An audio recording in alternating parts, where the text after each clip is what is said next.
Carnaval ao Carnaval. Há 20 anos que o Fórum Permanente de Desenvolvimento Estratégico do Estado, jornalista Roberto Marinho, vem pensando e agindo pelo desenvolvimento do Rio. Criado em 2003, por meio da Resolução 225 de 2003, são 2 décadas atuando em conjunto com a sociedade civil organizada, instituições diversas e o poder público. Fórum de Desenvolvimento Estratégico do Rio, Fórum da Alerj de Desenvolvimento do Rio, ou só Fórum da Alerj. Essas são algumas das derivações desse extenso nome e que também é gigante no fazer e agir. Não foi fácil até aqui. Completar a maioridade exigiu muito esforço conjunto, inovação, mão na massa, encontros, reuniões, eventos, seminários, estudos e levantamento e busca por informações que ajudaram a embasar as decisões dos parlamentares na criação ou no aprimoramento das legislações do Estado do Rio. Tivemos no fórum sempre um ambiente para recolher sugestões, onde também pudemos ser acolhidos nas nossas dúvidas. Fórum Permanente de Desenvolvimento é mais do que essencial, é necessário e é importante que esteja em todos os momentos bons e também os momentos críticos do Estado do Rio de Janeiro. O fórum não é apenas um ambiente de reunião, é muito mais do que isso.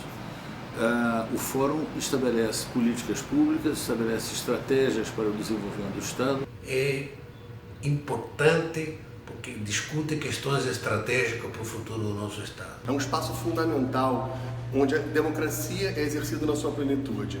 Os deputados estaduais começarem a entender melhor, o nosso movimento do turismo no Estado do Rio e dessa maneira o Fórum tem contribuído para trazer discussões que melhorem o ambiente econômico desenvolvido pelo turismo dentro da Assembleia. Tem sido uma parceria de sucesso entre o Sistema OCP e o Fórum.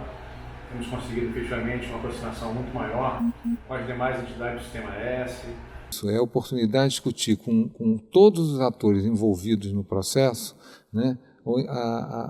metodologias de implantação de novas práticas para que o Estado do Rio de Janeiro saia desse momento em que ele vem vivendo. Tem sido um aprendizado constante, essa relação que existe com o legislativo, os temas que vocês propõem nos comitês, eles são muito relevantes, atuais. A presença nossa no Fórum de Desenvolvimento da Alerj e você poder estar junto nas discussões do futuro dessa indústria, para nós é absolutamente crítico e a gente agradece muito essa oportunidade. É fundamental para a gente discutir as situações de presente, os desafios e as oportunidades para o avanço do Rio de Janeiro, especialmente no desenvolvimento econômico e energético, que é a nossa área principal de atuação. Tem um papel mais que democrático, que é trazer todas as entidades da sociedade civil para uma mesa de discussões, para que cada um possa dar a sua contribuição e todo esse estudo legislativo ele seja ampliado, melhorado, otimizado. Como universidade, como centro universitário, você está num espaço que trata de políticas públicas, de aprofundamento de estudos e de ações concretas mesmo. A gente tem uma oportunidade muito grande de aprender. Esses foram alguns dos depoimentos de especialistas que já passaram pelo Fórum ou que ainda atuam representando as instituições que estão à frente. Infelizmente, não dá para colocar todos aqui. Afinal, ao todo são 67 instituições, tanto do setor produtivo quanto universidades, que estão distribuídas em 8 câmaras setoriais e um grupo de trabalho. Agronegócios, desenvolvimento sustentável, cultura, turismo e esportes, energia, formação profissional e educação tecnológica, gestão e políticas públicas, infraestrutura e logística, tecnologia e o GT do Celuarte. Ufa! Mas não para por aí. O programa Rio em Foco, importante instrumento de comunicação e divulgação dos potenciais e desafios econômicos do Estado do Rio, há 15 anos faz parte da grade da programação de uma grande parceira, a TV Alerj. Mais de 400 edições já foram ao ar, com temas que vão da produção audiovisual. O que a gente quer é juntar forças e espalhar, descobrir os talentos da Serra, para que eles tenham mais visão para o resto do país e principalmente fazer a junção da cidade, dos produtores do Rio de Janeiro, que já tem uma estrada percorrida maior, descobrir esses talentos que existem lá em Nova Friburgo e juntos fazerem novos programas, novos filmes, novas séries, novos produtos. Passando pela desburocratização. A gente tem, desde a criação do comitê, que aconteceu em meados do ano passado, a gente tem trabalhado de maneira muito intensa com vários órgãos do Estado, da Prefeitura, sobretudo, para tentar facilitar a vida do cidadão, seja para a obtenção de tudo que ele precisa perante a junta comercial, seja perante o que ele precisa perante a prefeitura, né? Por exemplo, uma das grandes reformas que a gente fez e que reduziu muito o tempo de abertura foi a mudança do sistema de alvará de bombeiro. Produção leiteira. Todos podem ter certeza que o leite é o produto agrícola mais bem distribuído em todo o estado. Praticamente todos os municípios do estado produzem leite, segundo o IBGE, inclusive a capital. Claro que você tem cidades que se destacam. Por exemplo, no noroeste você tem Itaperuna e o entorno de Itaperuna. No centro-norte, que é a nossa origem ali, é o entorno de Macuco. Lá no sul fluminense, o eixo Valença, Barra Mansa, mas são vários outros municípios. Praticamente todos os municípios, todos os municípios produzem leite. Veículos elétricos. Nós estamos aqui num ônibus elétrico. Esse é o primeiro protótipo que foi desenvolvido no Brasil, desenvolvido pela equipe do Laboratório de Hidrogênio, da COP UFRJ, e trata-se de um veículo híbrido.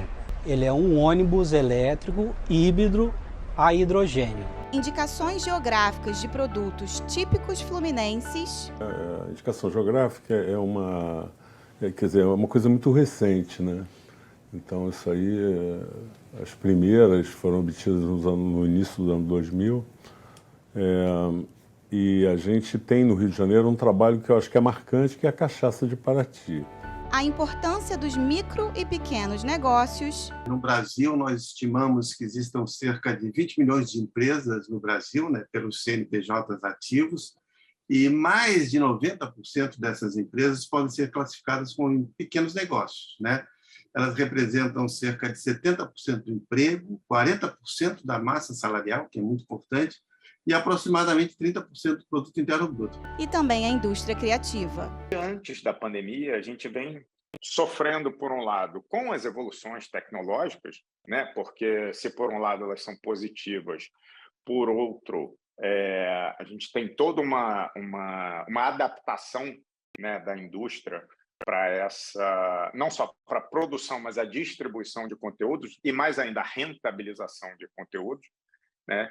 E também tivemos um baque na política pública, né? Ali desde talvez final de 2018, 2019, até hoje a gente teve uma espécie de redução drástica aí da política pública de fomento e de priorização da produção cultural brasileira, e nesse caso audiovisual. Em 2023, na sua versão mais recente, o programa se transformou em um documentário. Nessa nova etapa, a atração continua prestando o serviço de informar. A edição mais recente foi sobre a necessidade da regulamentação da Lei Estadual de Inovação. Nós estivemos com o secretário de Ciência, Tecnologia e Inovação, o senhor Mauro, e solicitamos, inclusive já enviamos o ofício, conforme foi pedido, já enviamos o ofício para que o fórum pudesse integrar o grupo de trabalho criado para exatamente fazer um esforço conjunto e dinâmico para a regulamentação dessa lei, tão importante para o nosso Estado. Então, hoje o fórum já está integrando esse grupo de trabalho que já estava adiantado na Secretaria de Ciência, Tecnologia e Inovação. Um projeto que pode ser considerado um verdadeiro acervo do Fórum é o Conhecimento na Tela. Nele, especialistas que participaram de eventos, reuniões, seminários, entrevistas ou palestras realizadas pelo Fórum da Alerj ficam disponíveis em uma playlist no canal do YouTube para quem quiser assistir. Em um desses encontros, o Fórum contou com uma participação internacional do economista Juan Melé, que trouxe o tema Bancos Éticos e inspirou o público presente a se questionar sobre a sua relação com o consumo, o dinheiro e o impacto dessas decisões no cenário socioeconômico mundial. O que significa uma economia humana? Uma economia que os seres humanos descobrimos o princípio básico da economia. Mire, para viver na Terra, temos que descobrir o que eu chamo o princípio da dependência mútua. Eu não sei fabricar esta chaqueta. Eu não sei fabricar a camisa, eu não sei fabricar essa camisa, nem essas calças, nem meus sapatos. Todo o que comi no almoço de ayer lo cultivaron unos agricultores, lo cocinaron unos cocineros, lo sirvieron unos camareros. Esta tarde me voy a Chile en un avión que yo no sé pilotar. Que eu não sei pilotar. Todo lo que eu preciso lo van a producir los demás con su trabajo. Vai ser produzido por outras pessoas, por outros trabalhadores. A gente precisa um do outro. Porque se dependemos unos de se a outros, gente depende tenemos um que do outro, a concurrir. gente tem ¿De que... Por dónde que a gente sale tem esta que idea concorrer se a gente absurda de depende la um de outro? De concurrencia? onde vem essa ideia absurda da concorrência? Dependencia mutua, a dependência apoio mútua, mútuo, apoio mútuo, cooperação. Esto es lo lógico.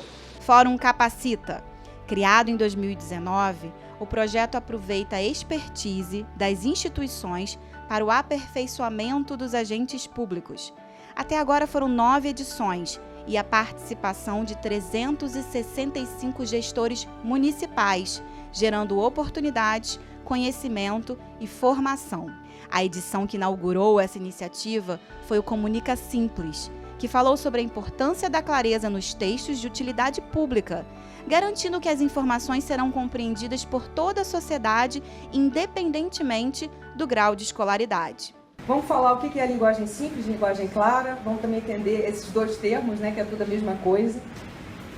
Por que ela é urgente no Brasil? Vou dar uma repassada sobre essa questão da mobilização legislativa em países da América Latina. A cultura de paz na Colômbia tem todo o processo, né, de pactuação com as Farc, passou também pela linguagem. E vocês vão ver como, na Colômbia, a linguagem clara é um programa de governo importantíssimo. E também, por final, assim, a partir de tudo que a gente vira aqui, quais são algumas ideias para o Poder Legislativo, para vocês que estão ligados nesse ambiente, colocar isso em prática e como é que a gente vai fazer para fazer acontecer. Unidos contra o coronavírus. Em meio às ondas da pandemia da Covid-19, o Fórum realizou uma série de painéis virtuais para debater os impactos do coronavírus na economia e no planejamento do Estado. Alguns dos principais temas apresentados pelos especialistas foram futuro do emprego. Eu acho que isso é fundamental nesse momento, onde, às vezes, achismos, né, estão sendo a base para a tomada de decisão. Então, eu acho que ouvir a academia, ouvir especialistas, buscar se inteirar, de fato, do que está acontecendo na questão internacional é fundamental para esse momento. E também discutir as nossas especificidades, né, porque também não é só ver os casos internacionais, né, ver, de fato, o que é necessário para o Rio de Janeiro, o que é uma janela de oportunidade para o Rio de Janeiro. Agricultura e transporte. A questão que a gente vai ter no futuro é o problema da recessão que esse problema da pandemia vai ter em toda a economia, não só do Rio, mas do Brasil e mundial. Essa pesquisa CNT Impactos do Covid-19, ela foi coletada, os dados foram coletados de 1º a 3 de abril, e foram ouvidas 776 empresas de todos os modais e de âmbito nacional, né? Isso aí, a gente tem os principais itens. 90% dos entrevistados afirmam categoricamente que foram afetados negativamente, integral, né? 100%. 85% dos transportadores, eles registraram queda na atividade em março. 71% das empresas, das transportadoras, elas estão com problemas de caixa. Quando foi deflagrado a quarentena, que todo o comércio fechou, que o sistema todo praticamente parou, eles estão com uma dívida anterior a isso, e o serviço prestado e sem ter recebido. Então, é uma situação que é muito complicada. Para as pessoas terem uma ideia, 54% das empresas só tem recurso para um mês, transportadora de carga. 28% não suportam 30 dias, mais 30 dias, sem apoio financeiro. E 22% das empresas já demitiram em março.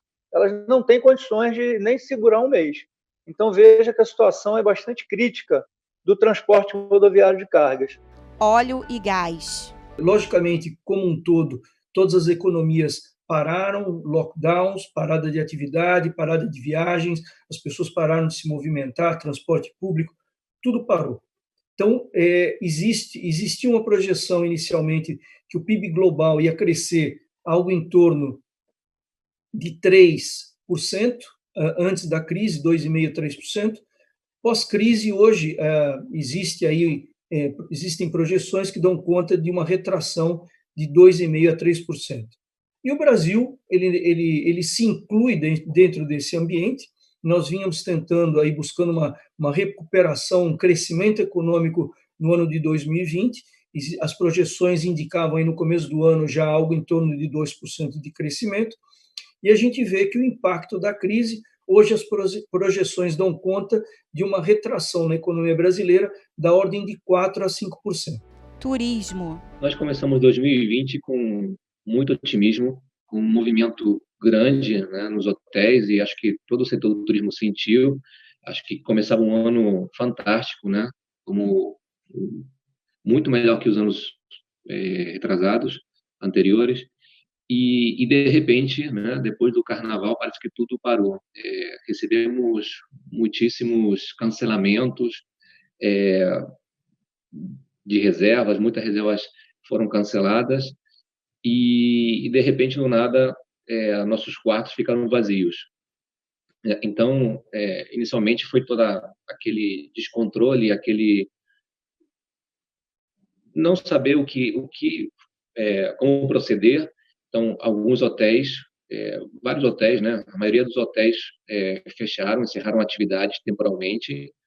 Eu não tenho agora o número exato, né? Mas acho que de cada 5 hotéis, 4 fecharam no Rio de Janeiro. Então, está falando de um volume grande, né? E aqueles que ficaram abertos estão operando uma faixa de 5, 10, 15%. Que não é suficiente realmente para manter as operações do hotel. Turismo de saúde. Há um desconhecimento sobre esse segmento, inclusive médicos não sabem o que é o turismo de saúde ou o turismo médico, que é uma designação que se usa mais no exterior, especificamente na língua inglesa se usa o medical tourism, né, e não health tourism, apesar desse conceito também existir em outros países. Mas esse medical tourism, na verdade, é o médico hospitalar, né? E para a gente também o bem-estar faz parte desse segmento de turismo de saúde.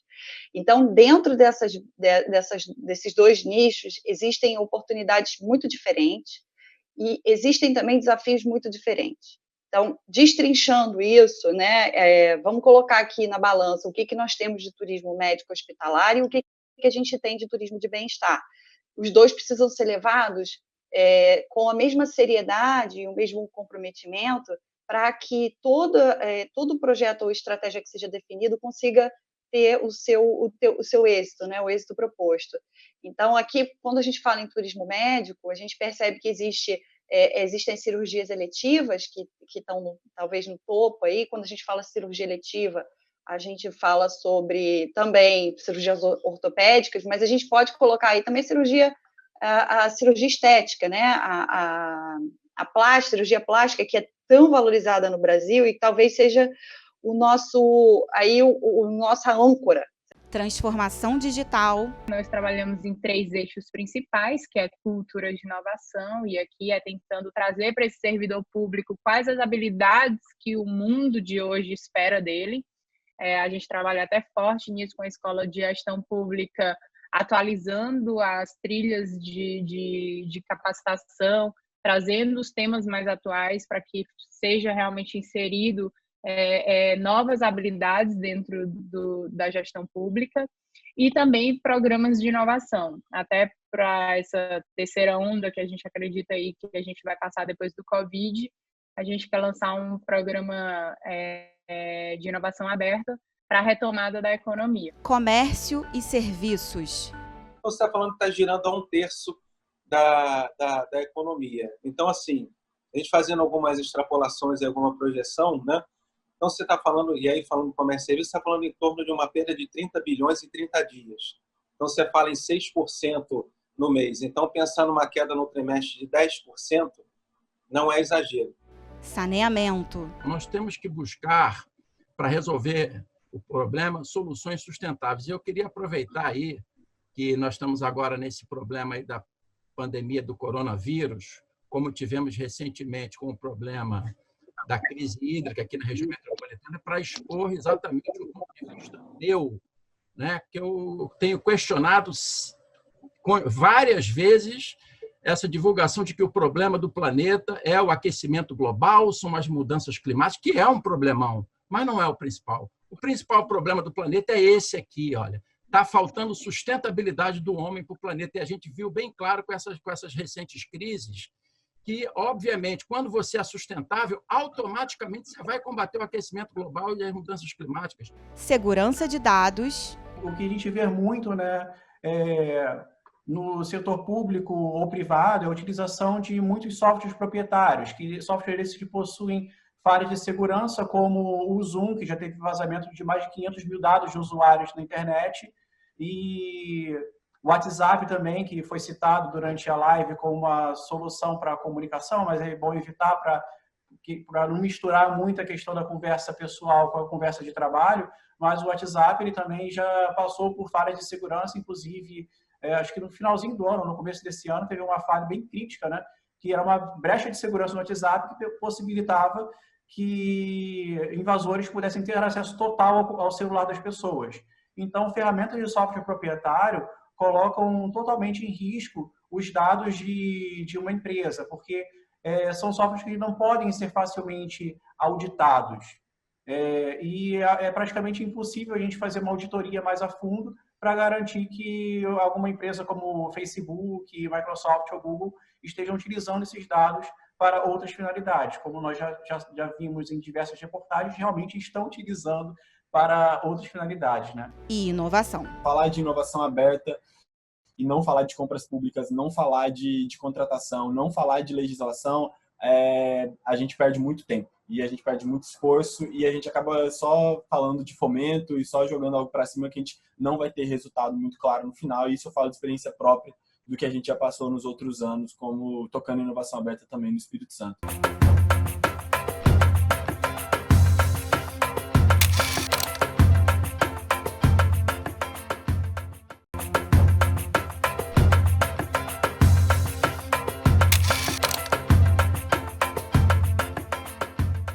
De acordo com a resolução que criou o Fórum, as atribuições são: manter a articulação das entidades em torno das ações internas ou externas desenvolvidas, organizar, coordenar e executar ações que atendam aos seus objetivos, deliberar sobre os casos omissos e planejar e organizar eventos. Bora para a prática? 2008, Marco Legal da Inovação.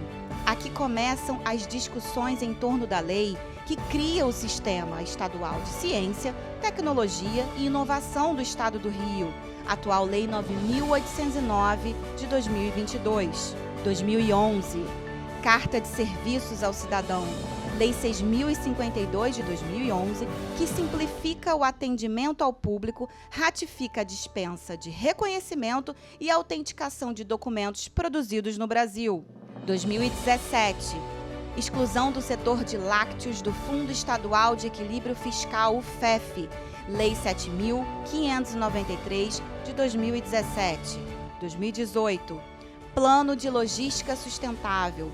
O Fórum passa a integrar a Comissão de Gestão Ambiental da Alerj, que tem como meta seguir as diretrizes do Marco Legal, Lei 8.231 de 2018, e que obriga o poder público estadual a implementar o PLS e adotar ações de racionalização e controle dos gastos públicos. 2019, Lei dos Negócios de Impacto, um movimento que conquistou a aprovação e a sanção da Lei 8.571 de 2019, que institui a Política Estadual de Investimentos e Negócios de Impacto. 2020, implantação do 5G. A discussão começou nos encontros e reuniões das câmaras setoriais do Fórum e logo se estendeu aos tomadores de decisão, desencadeando a aprovação da Lei 9.151 de 2020, que institui o Programa de Estímulo à Implantação das Tecnologias de Conectividade Móvel no Estado, tornando o Rio o estado pioneiro em todo o Brasil a ter uma legislação sobre a implantação do 5G. Ainda em 2020, foi aprovada a Lei 9.059 desse mesmo ano, que trata sobre a produção e comercialização dos queijos artesanais do Estado, também fruto dos debates do Grupo de Trabalho do Seluarte. 2021, isenção de ICMS nas contas de energia elétrica do produtor rural fluminense. Foi também o ano da criação do Fundo Soberano, uma iniciativa que prevê que 30% da arrecadação dos royalties do petróleo do Estado do Rio seja destinada a uma espécie de poupança para momentos de crise. 2022, Plano Estadual de Fertilizantes, que teve sua construção iniciada pelo Fórum em parceria com as comissões de Tributação, Ciência e Tecnologia e de Agricultura da Alerj. Ao longo desses anos, as palavras-chave que garantiram a realização dessas e de tantas outras iniciativas são mobilização, imparcialidade e ação. Porque o Fórum não é um instrumento apenas das entidades que o compõem. É um espaço de produção e inovação para os 70 deputados da Casa, para os gestores públicos, para o setor produtivo, desde o produtor rural até o microempreendedor, e também da população fluminense, atravessando a Costa do Sol, passando pela Serra Verde Imperial, até as águas do Noroeste. Para celebrar essa parceria, foi realizado no plenário da Alerj, do Palácio Tiradentes, um evento comemorativo que reuniu os parlamentares da Casa, representantes de prefeituras e câmaras municipais do Estado do Rio e, claro, os presidentes das instituições que compõem o Fórum. É reconhecido por todos que o desenvolvimento de uma nação está ligado à articulação, e sempre bem sucedida, da universidade, da empresa e do setor produtivo. E o Fórum de Desenvolvimento Estratégico do Rio de Janeiro reúne universidades, associações científicas e acadêmicas que derivam muito das universidades, empresas e governos, os órgãos de governo. Isso cria mecanismos que acabam se refletindo no desenvolvimento das próprias instituições que pertencem ao Fórum. A Federação da Indústria participa desde sempre, né?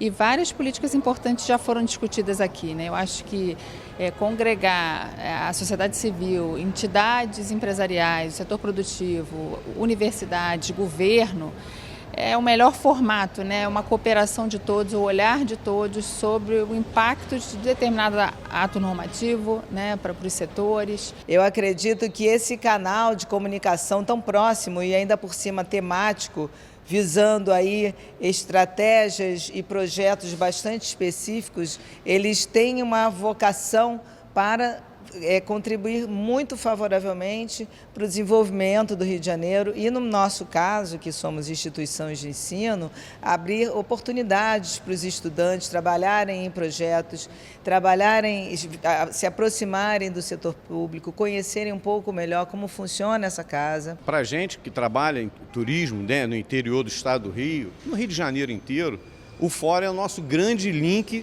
com os parlamentares eleitos que nos representam dentro dessa casa legislativa. Ninguém faz uma história de ontem para hoje. Então a gente precisa desse marco e com essa construção para um governo melhor, um estado melhor, um Rio de Janeiro melhor. O espaço ser dentro da Alerj, eu acho que ganha uma importância ainda maior, já que a Alerj representa o povo do Rio de Janeiro. Eu acho muito importante e parabenizo a todos aqueles que têm conseguido viabilizar a existência do Fórum ao longo desses 20 anos. A Associação Brasileira de Engenharia Sanitária e Ambiental, a qual estou representando aqui hoje, ela está junto com o fórum desde o início e eu participando há mais de 5 anos aqui com vocês, e posso dizer que esse é um espaço democrático e um espaço propositivo. Extremamente estratégico para o desenvolvimento sustentável do Rio de Janeiro. Ele consegue aliar de forma bastante pujante grandes instituições, empresas, que, na verdade, constroem uma sinergia para apoiá-lo e repensar estratégias políticas. Ter a Embrapa como parte desse fórum também é importante, porque mostra a iniciativa da Alerj de valorizar o papel da agricultura no desenvolvimento estratégico do Estado e olhando a agricultura não só como a produção agropecuária, como o agricultor, mas nas diferentes iniciativas que a agricultura desenvolve para o desenvolvimento estratégico do Estado do Rio de Janeiro. Durante o encontro, Sherry Berno, que há mais de 10 anos integra o fórum, foi escolhida para representar as 67 instituições e comemorou o convite. Foi uma ótima surpresa, fiquei muito feliz, muito orgulhosa que ao longo desses 20 anos a gente acompanhou o fórum, pôde participar ativamente e é muito bom, que seja uma mulher. A gente teve aí várias conquistas, eu acho que principalmente essa lei, a 652, que vai completar agora também 12 anos, eu acho que foi uma das conquistas mais importantes, porque ela trata do atendimento público, do direito do contribuinte, do direito do cidadão do Estado, Ela institui a Carta ao Cidadão, diz quais são os serviços, quais os prazos. À frente do fórum, desde o início de 2023, a deputada Tia Ju reforçou que a Assembleia Legislativa do Estado do Rio é a única entre todos os estados brasileiros que possuem um espaço integrado como esse. Quero dizer do orgulho, da felicidade de a única Assembleia do Estado, do Brasil inteiro, que possui um fórum que pensa o desenvolvimento econômico, é o nosso, a nossa Assembleia, o nosso Estado. E é um fórum muito importante. Importante em todos os momentos, foi importante ao longo desses 20 anos e vai continuar sendo importante no pós-pandemia. Tivemos aí um impacto muito grande na economia mundial e o fórum, nesse momento, desempenha um papel importantíssimo de pensar, de construir, de apontar caminhos em conjunto com os 70 deputados e deputadas que compõem essa casa, de como desenvolver leis que possam favorecer o desenvolvimento econômico, que junto vem a garantia de emprego e de renda para o nosso Estado. Então, só posso dizer parabéns e que sigamos juntos, trabalhando e pensando como desenvolver melhor economicamente o nosso Estado e agradecer a todas as entidades que fazem parte e têm contribuído para esse progresso. Não é tão fácil para o legislador ter uma percepção geral sobre os problemas de um Estado.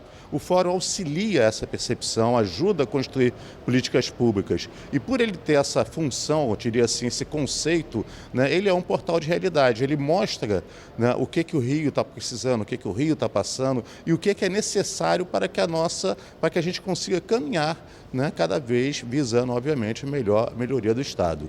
Quem também esteve presente na comemoração foi o diretor-geral da Casa, Marcos Brito, que durante a apresentação destacou o fórum como a segunda maior representação da democracia dentro da Alerj, sendo a primeira o plenário. Quando a gente diz que é o segundo espaço da casa, é um espaço aberto para que várias representatividades da sociedade possam apresentar as suas visões, o seu ponto de vista, as suas soluções ou ideias para soluções de diversos problemas, tanto na área de sustentabilidade quanto desenvolvimento econômico, e sempre voltado para essa questão de sustentabilidade do nosso Estado, A gente sabe que a gente precisa crescer economicamente, mas o preço desse crescimento não pode ser o comprometimento das gerações futuras. Outros 2 grandes momentos que também marcaram essa celebração foi a apresentação do panorama do Estado do Rio na última década, incluindo o censo 2022. Passamos aí um censo desafiador para todos nós, Nós tivemos aí 10 meses de trabalho, um trabalho bem difícil, E a gente procurou fazer a melhor entrega possível, né, diante das ferramentas que nós apresentamos de cobertura. O IBGE mostra, por exemplo, onde que tem que se construir um hospital, uma escola, né? Isso tudo o censo vai mostrar. Então, cabe aí aos governantes, né, às autoridades, tem subsídio suficiente para elaborar políticas públicas adequadas, né, que melhorem a condição de vida de toda a população. E a inauguração de uma exposição na galeria da sede da Alerj com os principais marcos históricos do Fórum. Pela tradição popular, aos 20 anos se comemora bodas de porcelana, o que significa resistência. Parabéns! Não só por essas 2 décadas, mas por todo o trabalho realizado nesse período e o tempo dedicado a cada pauta.